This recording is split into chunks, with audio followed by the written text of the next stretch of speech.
It was a year of first-ever championships for some, while other teams repeated, and still others repeated, and repeated, and repeated. It was the year owners and players fiddled, while fans burned. Ball hammers it to deep right center field. Oh, my good God, and the Indians win it. Won't forget these days. Won't forget these days. And I'll never thought I would. Won't forget these days. Won't forget these days.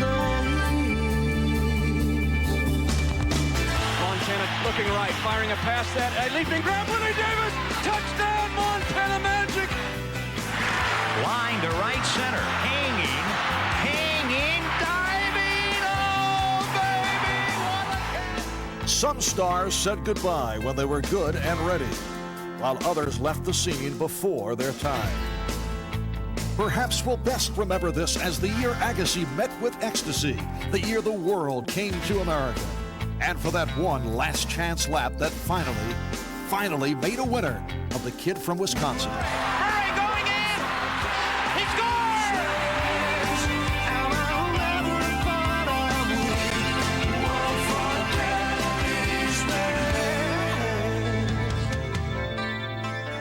Yes, we remember it well.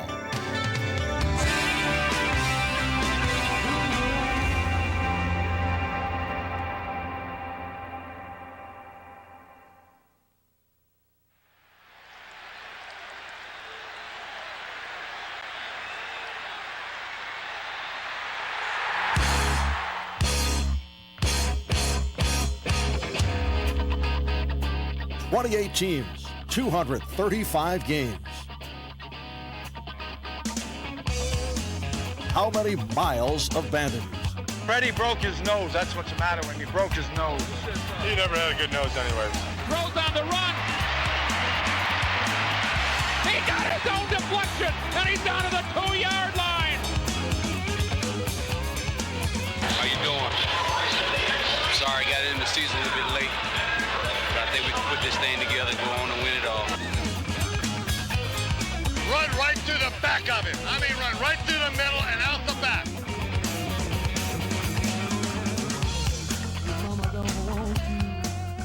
I enjoy hitting.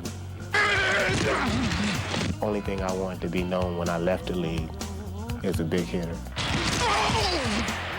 I'd rather see somebody laid out on the ground. I don't know why, than an interception. I would rather knock someone out. Back to pass, the pocket crumbles, Elway is hit. How many leaping, pulling it from the sky catches? Holy smokes, what a play. How many dodging, pounding rushes to daylight? And they shed that guy like it was a taxi fly. The numbers multiply, divide, and finally subtract all but 2 from a trip to the Super Bowl. The final week of the regular season offered one game for higher stakes than all the rest when the Dallas Cowboys came to play the New York Giants. This is our house, baby. This is our house. 60 minutes. 60 minutes, the biggest game ever. A win meant a divisional title, a week off, and a home field advantage through the playoffs. That game, it was so much on the line. So much on the line. I mean, that game was a key to us being successful in the playoffs. 41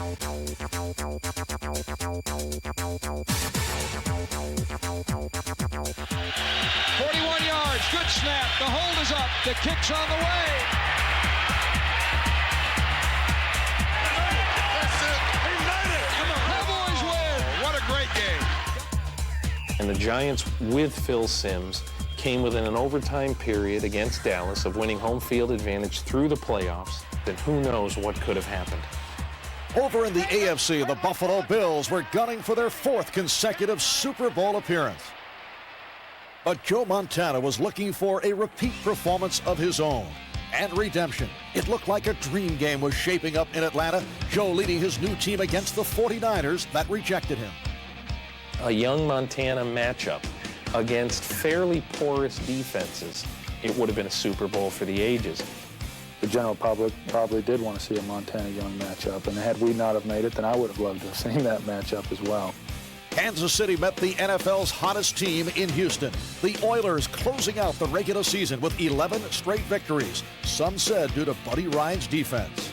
The fun thing about playing against Buddy Ryan is that he's going to get a guy that's just going to keep coming after you and after you and after you until you prove that you can beat him at that. But in the end, if we can make one or two big plays, then that's going to be the key to the game. He's in for a touchdown! For that guy to have the presence of mind to spike the biggest catch of his life right into Buddy Ryan's snout, I mean, it was just perfect. Kansas City went on to whip the Oilers 28-20 before falling in Buffalo. Montana knocked out of the game in a 30-13 loss. Montana, who's down? He's down. Montana is down. He was hit hard, and he's holding his head as if maybe he's dazed a bit.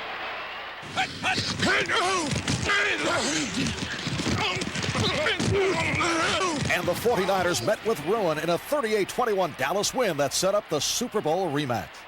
And a handoff to Smith coming right behind. Easy touchdown, Emmitt Smith. Whoa, woof. So once again, it was America's team against America's nightmare. But if the Bills were thinking about their annual appointment with failure, they weren't showing it. For a while, it looked like these Bills were due. The kick is on the way. This one is sailing, and it is good. I thought Jim did an outstanding job in the first half of being patient and coming underneath to his secondary receivers and really taking what the defense was giving them. Buffalo played us in the first half by the best as they could possibly have played us. Unfortunately, there is two halves of a game. It's off to Thurman, and they grab him, and he fumbles the ball, and it is picked up by the Cowboys. They run it back to the 35, the 30, down to the 20-yard line, in the clear, at the 15, down to the 10, down to the 5, and in for the touchdown goes James Washington. The fumble really kind of broke their back. It definitely sparked the fire in our team and also opened our eyes. Eyes open and legs turning, Smith contributed the Cowboys' longest drive of the game, accounting for 61 of 64 yards and a touchdown, and a 20-13 Dallas lead. We ran probably two plays the whole time, and it just worked perfectly. And sometimes I didn't even follow my blocks. I just ran and just ran. Touchdown, Emmitt Smith!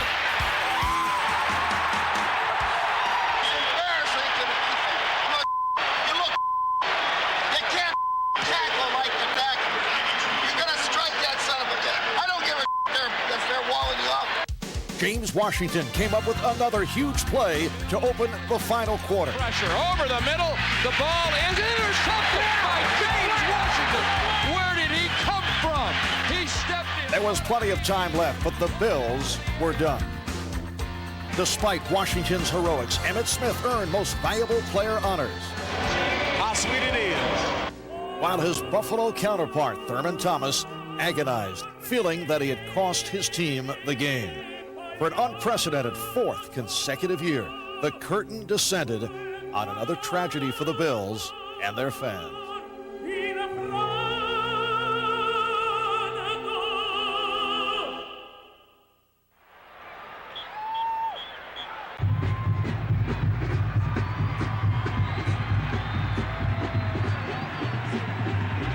This was the year it was supposed to be different. I don't know. We'll just have to see. We got the same number of losses. This was the year that would finally settle this who's number one thing once and for all. And we beat this team to beat Notre Dame, to beat Florida State. This was the year it turned out all wrong yet again.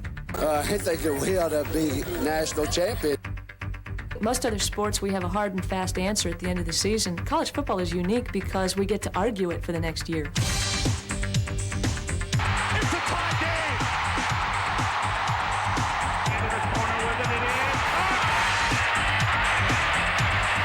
Trouble, dumps it off, and it is caught for a touchdown. Every college football season ends with the promise of a new year and the hangover of unresolved endings. This season's unfinished business started in South Bend, Indiana, in a little contest they decided to call the Game of the Century. The ball is loose, and Notre Dame has it. He dives for a touchdown.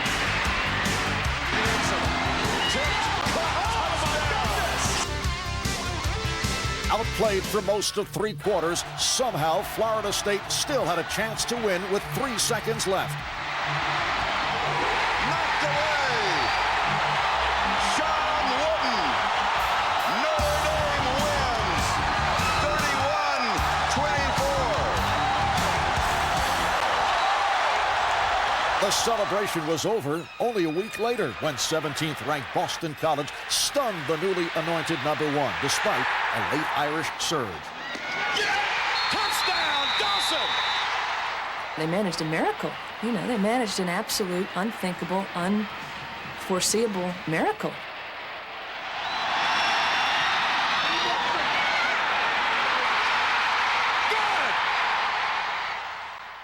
The new year began in anticlimactic fashion in the Rose, Sugar, and Fiesta Bowls. But over in the Cotton Bowl, Notre Dame squeaked past a stubborn Texas A&M, maintaining their claim to the national title.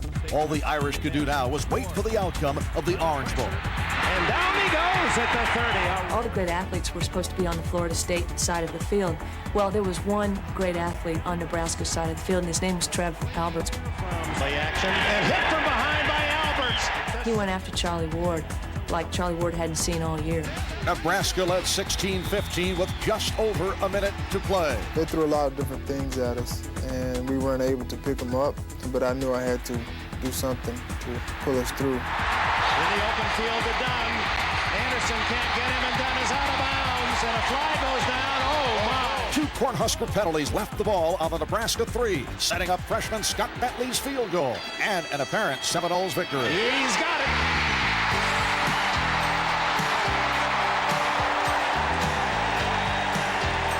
But Florida State coach Bobby Bowden had left too much time on the clock, and Nebraska's Tom Osborne took advantage. And Bell tackled with 1 second to go. No, they didn't stop the clock soon enough. Despite a premature celebration by the Seminoles, Nebraska still had one more chance for victory. There's 2 seconds left for Nebraska, and certainly the game was not over. Oh, what agony for both of these coaches. And he hooked and left. Florida State wins. So for the second time that night, Florida State won its first national title. You know, then we come to find out that a number of Florida State players were involved in accepting some goods and perks that aren't permitted to college football players. They're confronted with some potential very serious violations of NCAA rules. Heisman Trophy winner and All-American Charlie Ward wisely steered clear of any involvement but remains affected by the aftermath.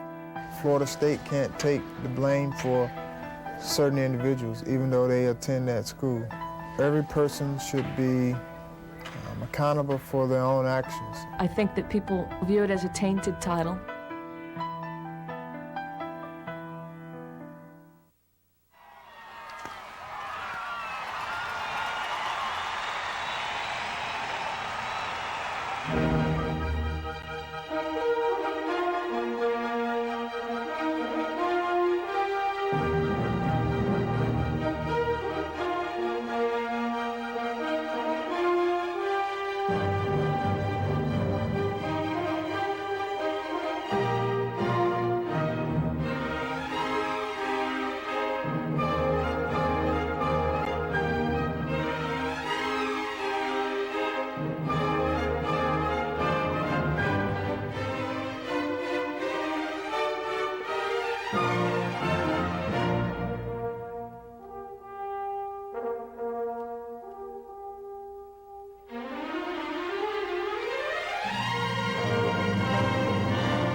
You didn't know what to expect. We'd win 2 games and maybe drop 2 spots in the poll. It was a crazy, crazy brew that we drank from. How crazy a season was it? Indiana coach Bobby Knight headbutted his own player. Wise old Temple Owl John Chaney threatened homicide against his counterpart from UMass. On the court, it was just as hard to make sense of things. It seemed as though everyone got to try the #1 ranking on for size, although some enjoyed the fit for only a week. This year's NCAA tournament was wide open. It's called March Madness, and it's crazy. Right from the tip-off, it was time to round up the usual upsets. But it was over in the East bracket where Boston College really put the madness into March, shocking the #1 seed defending champion North Carolina. Wallace with a 3. Not the one that Dean Smith wanted to take the shot. BC is a winner. The Eagles would pull off another stunner, sending Bobby Knight's Hoosiers home early. In a battle of the baggiest trunks in college basketball, Arkansas beat Michigan to advance to Charlotte, much to the delight of their #1 fan. And Coach Mike Krzyzewski led his Blue Devils into the Final Four once again, his 3rd championship game in 4 years. We're playing them in their backyard, and they've already been there many times. And I'm saying to myself, can we win this thing all the way?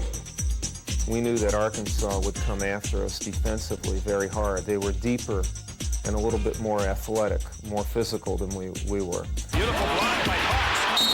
Grant Hill fell right on his rump. He has to come out of the game, or Mike Krzyzewski has to call a timeout.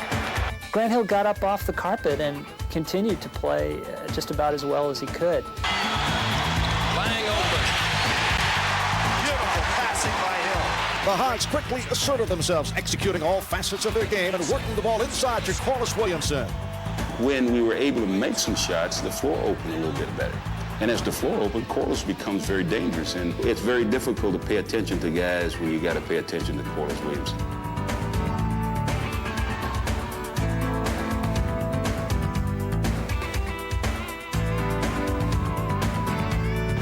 Arkansas went into the locker room ahead, but it was Duke that went on an offensive tear at the start of the second half. Backing him in, and Hill stripped it away. 3-on-1 Duke to Lang. And this is a little bit shocking to the Arkansas players. Timeout Razorbacks. That timeout served a good purpose because, see, the fear of losing is better than the confidence of winning. And then that's when we were able to say, let's press, let's get the ball, and let's play some hog ball. Rebound to Stewart. Here's Diller now. He's fouled.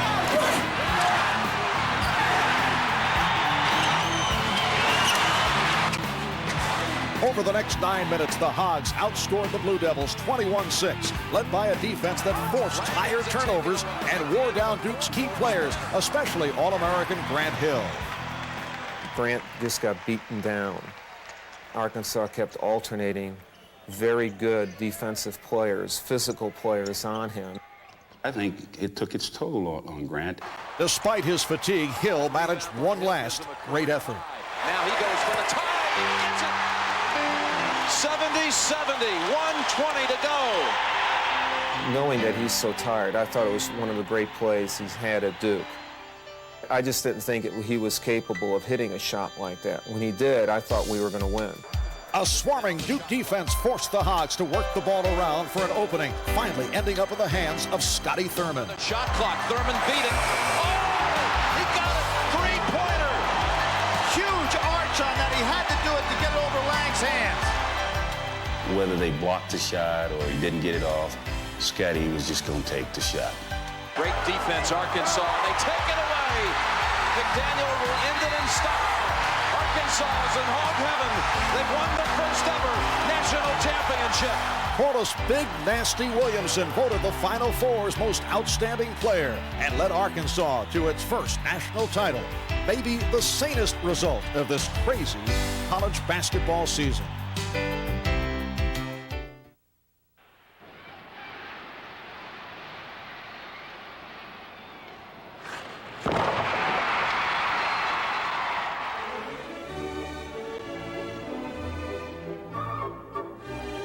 In a hockey season of unusual grace and style, when Gretzky surpassed Gordy for greatness, when many an opposing goalie withered under the Rockets' red glare, when the NHL emerged as more than a Mickey Mouse League, events in Anaheim notwithstanding, there was no bigger story than the Rangers' mission to outskate a history of curses, superstition, and heartache. These Stanley Cup playoffs served up a healthy share of heartbreak for everybody. Buffalo forced a 7th game against the Devils with a 1-0 win in quadruple overtime, only to fall in Game 7. Calgary got off to a 3-1 series lead against Vancouver and then lost the final 3 games, all in overtime. Meanwhile, the Rangers stormed through the first 2 rounds before having a devil of a time. And we ran into New Jersey, and it was a battle from there. After what sometimes seemed like 54 years of overtime hockey, out of the Rangers faced their 3rd double overtime of the series with a sense of purpose. Matteau swoops in to intercept. Matteau behind the net. Swings it in front. He scores! Matteau! Matteau! Matteau! Stefan Matteau! And the Rangers have one more hill to climb, baby! Those were unbelievable games. Over in the Western Conference, the Vancouver Canucks continue to surprise everybody thanks to an immovable object in front of the net and an unstoppable force behind the puck. Kirk McLean and Pavel Bure had led their unlikely team to the finals. Having already beaten the best the NHL had to offer, surely New York had all but won the cup. You gotta believe, you gotta be kidding. These were still, after all, the New York Rangers. Craig Adams scores! The Vancouver Canucks have won it in overtime, 3-2! Game 4 briefly became a showcase for 2 of the best talents in hockey. The other players were beginning to melt into the background. It really was. It was Bure and Leach. They were transcendent. Leach looking for help, comes to center. Bure! Pavel Bure! Hooked down! Will it be a penalty shot?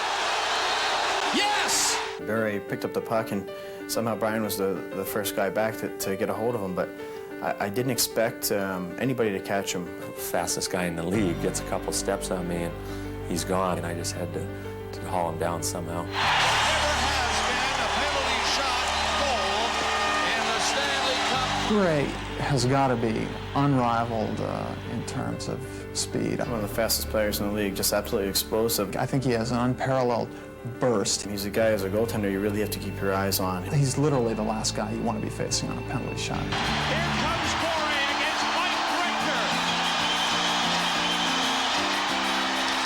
Saved by Richter! The key thing with him is speed, and I just tried to match that speed as well as possible. The Rangers went on to a 4-2 win and a 3-1 series lead. He fakes, The Rangers had their first ever opportunity to win the cup on home ice in Game 5, but finally fell in a wild third period that tied a Stanley Cup Finals record with 8 goals scored.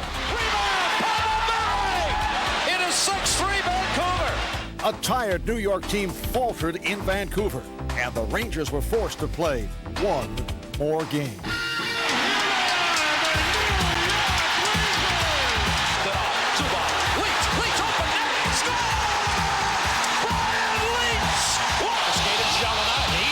check by Leach. Missed by Graves. Mooney's backhander save, and they score! Messier!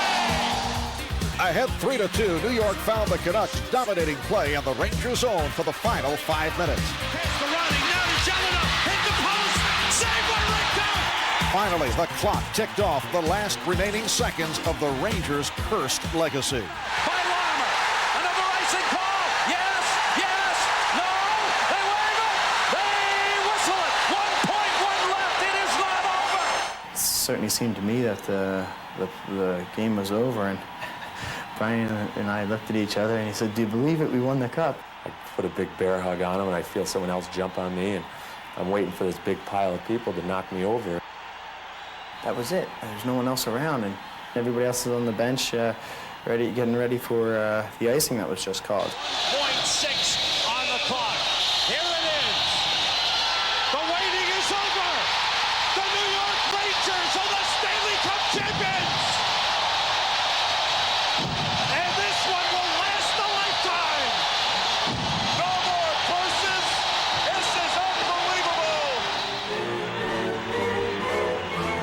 put the skates on when you're a little kid. It's something you dream about all the time.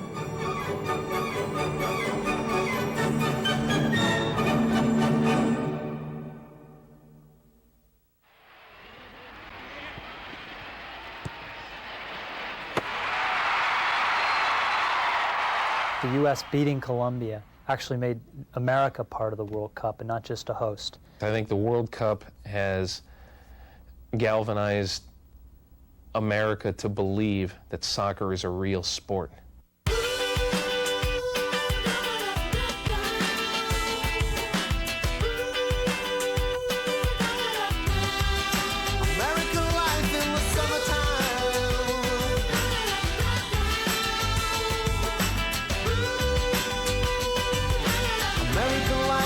Summertime, American life in the summertime, American life in the summertime, ain't for me.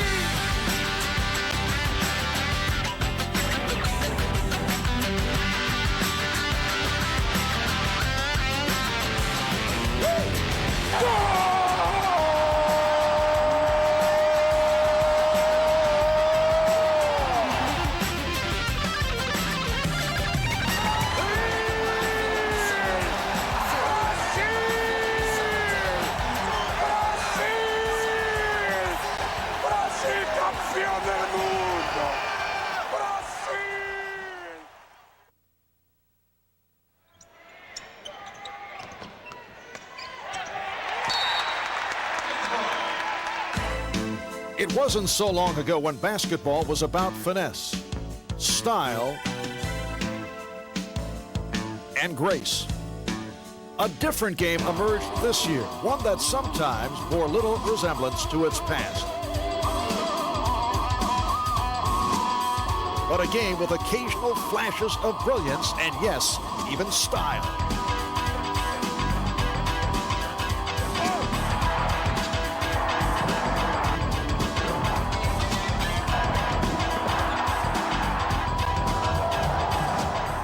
First time in about 15 years, there was no great star that kind of transcended the game. No Magics coming down and making no-look passes. There was no one gliding to the basket. There weren't as many Jordans out there. When you thought of Chicago with Michael Jordan and Scottie Pippen, you thought of grace and elegance and style. You think of the New York Knicks, you think of bruising defense. Not even the Knicks' vaunted defense could hold off a runaway Rockets team in an early season preview of the championship series. New York was Houston's 15th straight victim as the Rockets won 22 of their first 23 out of the gate. By the time April rolled around, the Seattle Supersonics had the league's best record. But while the Bulls, Pacers, and Suns all swept their first-round opponents, Seattle was shocked at home by a Denver team that had finished just 2 games over 500. That left home court advantage to the Rockets, who quickly returned the favor by squandering their first 2 home games against the Suns before taking the series in 7. In the East, the Bulls appear to have everything needed to oust the Knicks except leadership, a flaw highlighted when Scottie Pippen refused to come out for the final seconds of Game 3.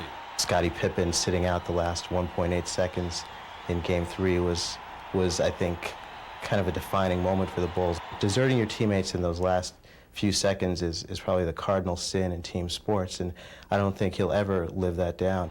Interesting, Pippen is not on the floor here. Pico gets it, and it's all over! Despite the dramatic victory, the Bulls fell in 7 games, a loss that left many wondering what might have been with a man named Michael in the lineup.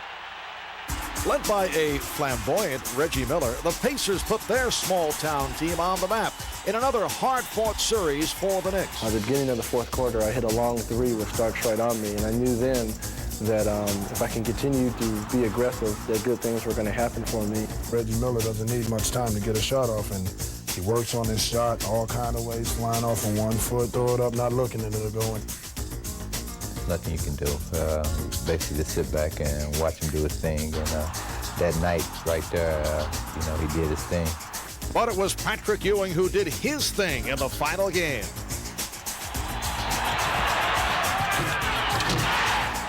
Ewing's dunk was the final nail in the coffin for the Pacers, and it was really the crowning moment in that series for both Ewing and for the Knicks.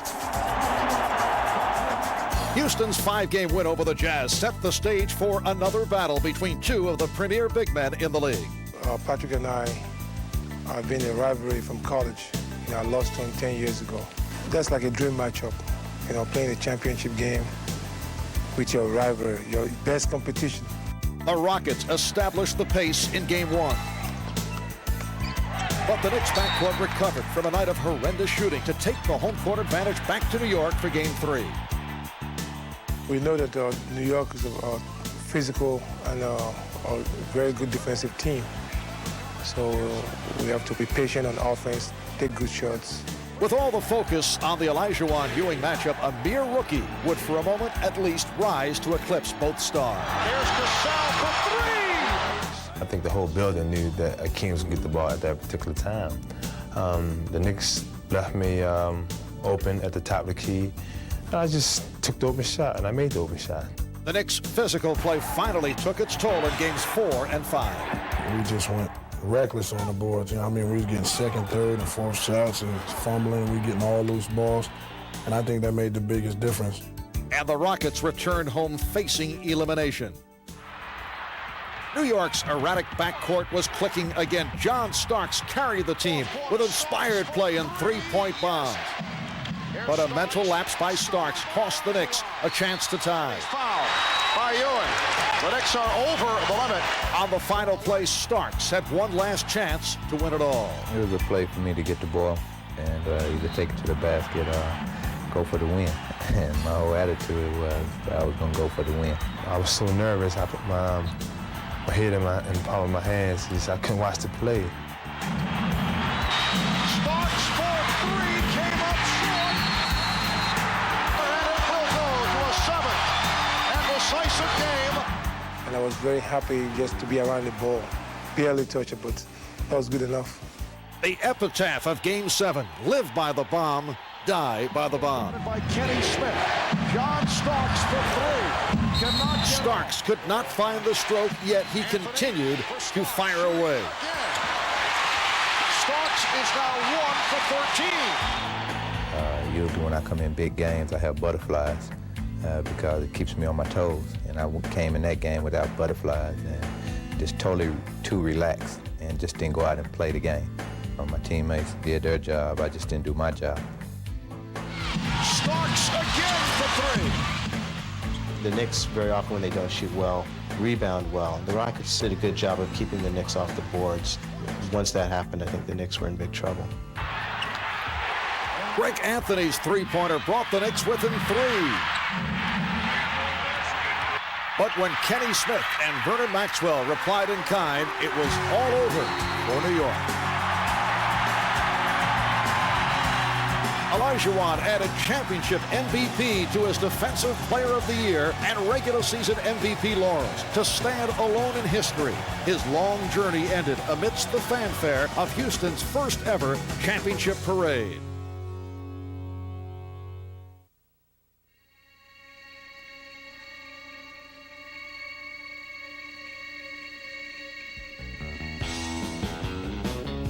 In a year when the chest bump replaced the high five, when the Heisman Trophy winner was selected in the NBA draft but not the NFL, we were reminded that every sports year leaves us with its share of head-scratching moments.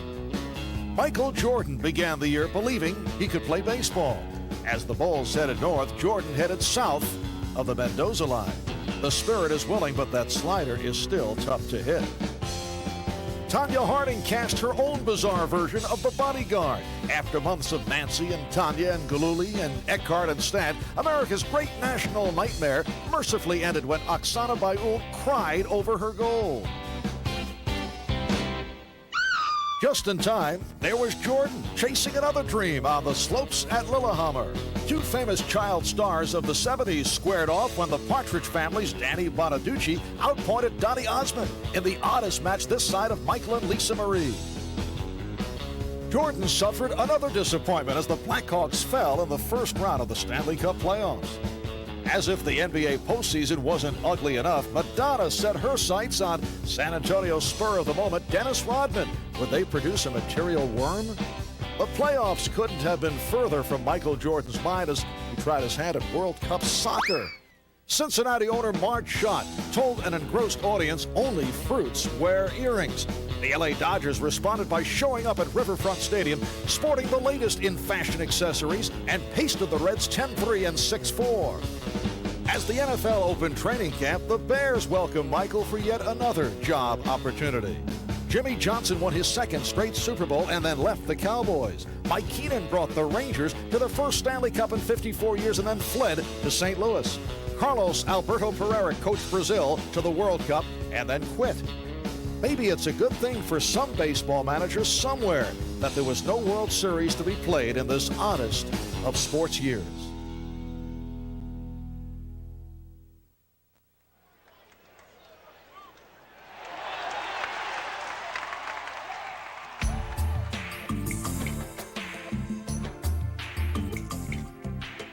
Somebody somewhere feels that we won't stick to our guns, and it's just not going to happen. The only thing that we have insisted on is that there be an economic system in baseball which permits the owners to know what it's going to cost them to play ball. I think we saw systems similar to that in a European country where a wall fell down and it didn't work. We can talk about the history and the agony and the torture of all this. All that's true, but it doesn't mean anything anymore. To me, I just picked a bad year to have a good year. Griffey and Thomas, Bell and Bagwell, Matt Williams, Tony Gwynn, the Yankees in Cleveland, the Expos, and even the Texas Rangers all called out on a single strike. Early in the season, such a calamity was unthinkable. What many considered the greatest collection of young stars in decades was chasing some of baseball's most luminous records and each other. I was really excited about what Matt Williams was doing, Ken Griffey Jr. and Jeff Bagwell were doing. They're terrific, and I think they press one another. Ken Griffey is chasing Frank Thomas, or Frank Thomas is chasing Albert Bell. Jeff Bagwell has Matt Williams to shoot for. Hey, we're going to push each other to the limit, and that's what happened this season. It was a beautiful thing. Beautiful? Not if you're a pitcher. Carl Tuffy Rhodes of the Cubs with 5 career home runs hit 3 more on opening day. Just days later, the Dodgers demolished Pittsburgh 19-2 with Corey Snyder. Yes, we mean Corey, not Duke, hitting 3 homers. 186 homers launched in the first week of the season. Was the pitching that poor? Not if you count the 2 no-hitters thrown in baseball's first month of play. But only Lone Ranger Kenny Rogers found perfection in this imperfect season, setting down 27 straight against California. Greer there, he's got it, a perfect game! Oh, baby, Kenny Rogers pitches the 11th perfect game in Major League history. In Cleveland, a new ballpark, a new attitude, and a trio of young stars pushed the Tribe to an 18-game win streak at home. But despite that breakneck pace, the white-hot Sox made it difficult to keep up with their formidable quartet of starters, and one big hurt. When I'm stepping into that batter's box, they know I'm there.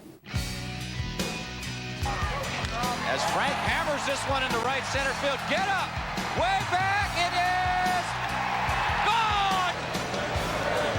Uh-oh, way back, get up, it's gone! 3-run homer, the big hurt! As one opposing player remarked, pitchers shouldn't be left out there alone with him. It wasn't all greatness. Over in the woeful West, the Rangers clung to a 3-game lead at the All-Star break, despite their 42-45 record. But demonstrating how the West was wonderful was the kid they called Junior. Whoa! He decided to challenge him, and that was not a good idea. There's a shot. Center field, Ken Griffey going back. He makes a terrific over-the-shoulder catch. Griffey is he's in a league of his own. Junior with a high drive to deep right field. Gone! For one player to have that kind of impact, that's pretty damn good impact. You say that about Griffey, but here comes Frank Thomas. Here comes Albert Bell. here comes Matt Williams out of nowhere. One guy in each league going for a Triple Crown, that just doesn't happen.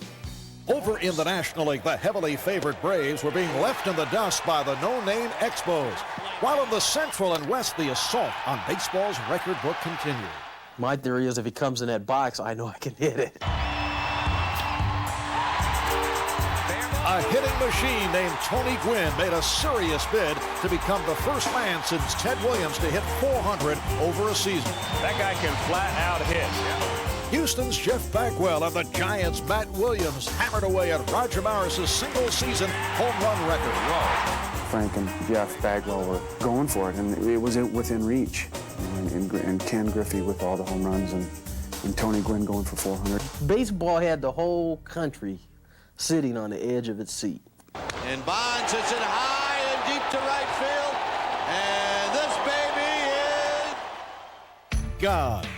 Just like that, on August 12th, the players struck and the death knell sounded for the season, for the record pace, and for the first time since 1904, the World Series.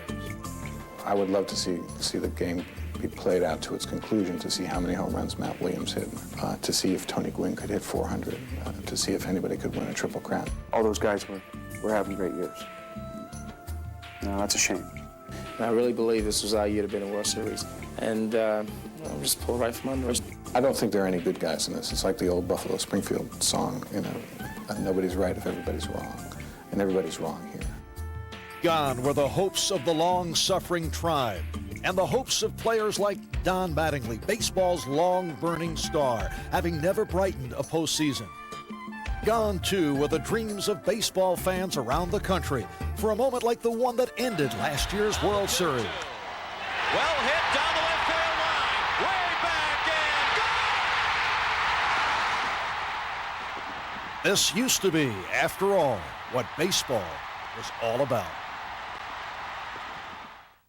After the lights went out on baseball, the start of the hockey season was put off in another labor dispute. A strike or lockout almost derailed the NBA as well, while in the NFL, players grumbled about a new deal that sent some veterans into forced retirement. This is a day of almost overwhelming sadness.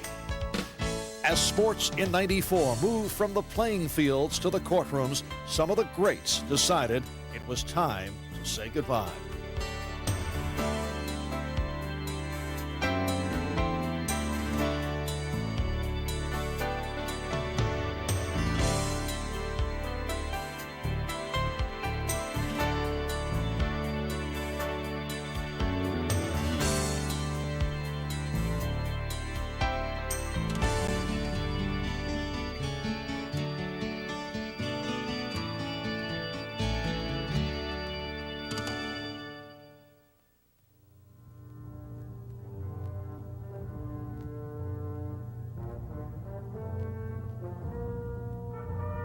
When we look back on 1994 with its strikes, lockouts, and empty stadiums, it won't be a pleasant memory for many sports fans. But towering above the broken seasons and unrealized dreams are the stellar, stunning achievements of those who play the games we love. Fly ball left field. Alex Cole coming in. Meters going out. Cole has it. Erickson has his no-hitter. Now Chavez going to the head. Down goes Taylor. Julio Cesar Chavez is still the champion. He has won the rematch. It's from about 75 feet.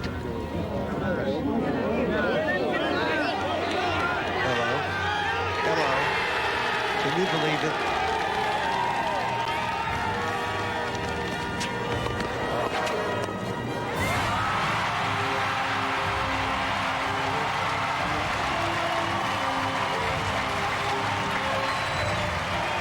He is going all the way, and hopefully will break this record. He's checking the board. He knows. Noureddin Morsali with the world record. Unbelievable. Young wants to throw. And he is looking for Jerry. And Rice is there. And he's into the end zone. He's done it. Jerry Rice is the touchdown scorer of the century. Incredible. Give it to David. Grab by Ellis, double team by Woods, takes the jumper, yes! 71 for David Robinson. Julie Crone aboard, has the lead by a length and a half. The entry mates are 1-2, they come for the line. Julie Crone returned yesterday. Today she returns to the winner's circle. Here's the shot, Charlotte Smith. Charlotte Smith makes the shot of her young life. Swinging a drive into the gap in left center field. And up against the fence. This could do it. Being waved home is Gwynn. They got a play to Rodriguez. Safe. The 6-game drought is over for the National League. Lets it go. He's got 3 people down there. The ball's up in the air. Caught. Touchdown. Caught by Westbrook for a touchdown. Yes, we remember it well. Incredible.